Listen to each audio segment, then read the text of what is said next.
Hello, and welcome to the second episode of Tips and Tricks in AWS CDK.net from a full stack developer.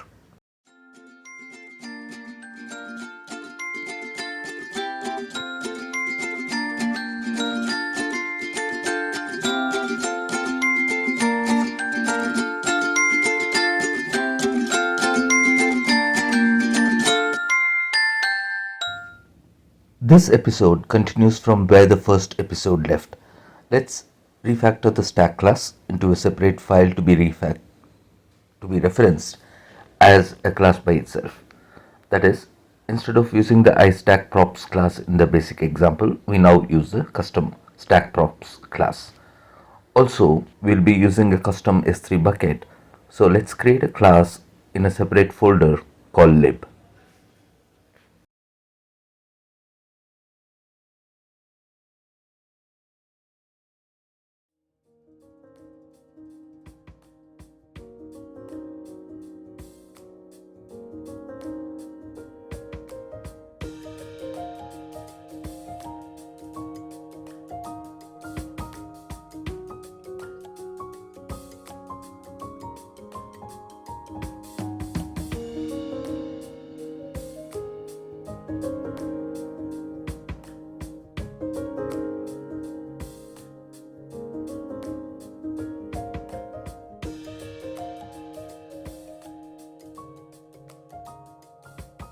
We now need to replace the iStackProps class with our own stackProps object as the third parameter, and instead of the bucket, we instantiate our custom bucket object in the custom S3 bucket class.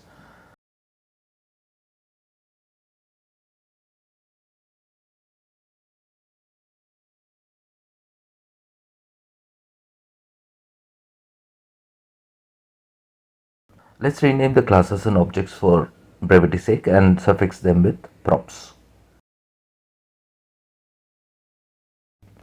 Initialize a custom bucket with custom properties. That is, instead of the bucket class, we'll use the bucket object defined in this S3 bucket props class. As mentioned in the previous episode, this episode is about renaming the bucket into a readable, user-friendly name. So remove the versioned property from the collection initializer and instead use the bucket name property that we declared inside the custom S3 bucket props class. But there is an error that we need to fix first. The .NET compiler cannot convert the custom bucket props class because the parameter type expected by the base bucket class is of type iBucketProps, since it is an interface that gives us the clue. So let's fix the error and make the custom S3 bucket props class inherit from the iBucketProps interface.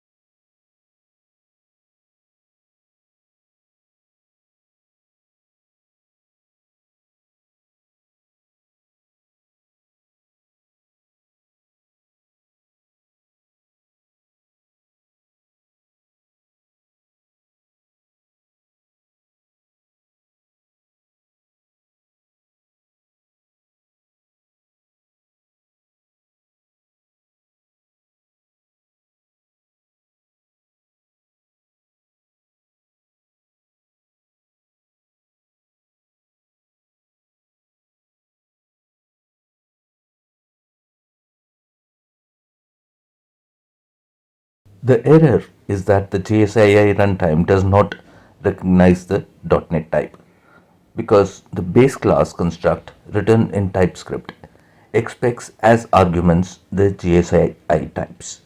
This is where the deputy base class provided by the amazon.jsii.runtime.deputy namespace comes in handy. As the name indicates, it deputizes the .NET runtime.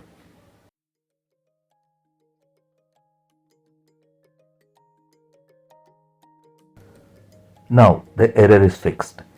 The type conversions have happened successfully and CDK successfully deploys the stack to AWS CloudFormation. But still we see that AWS has given its own name to the bucket and not used the name supplied by our class. How is that possible? Well, it so happens that there are different levels of constructs in AWS CDK, and the S3 bucket resource that we created from the bucket class is actually a L2 resource.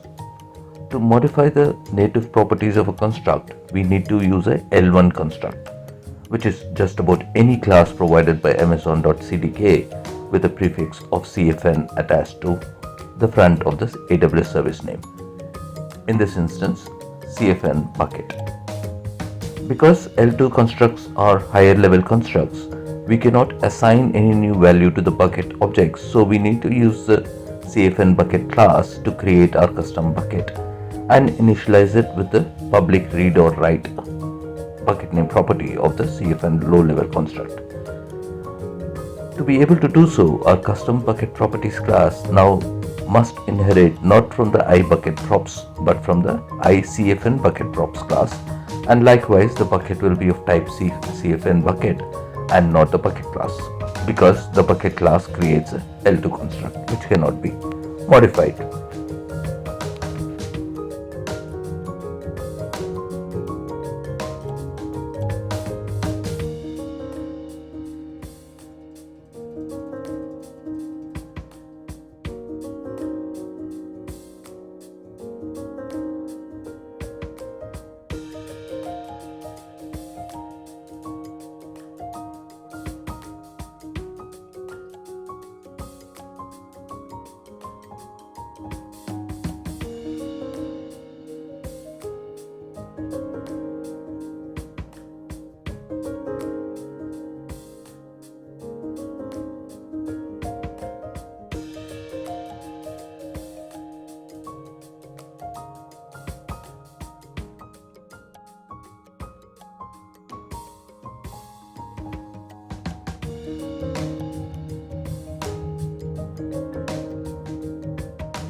Thank you for watching the video.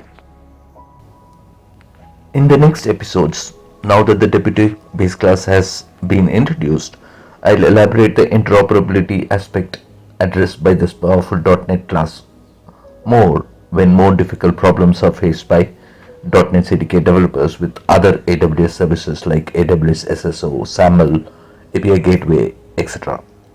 So stay tuned to this series, stay safe and enjoy the weather.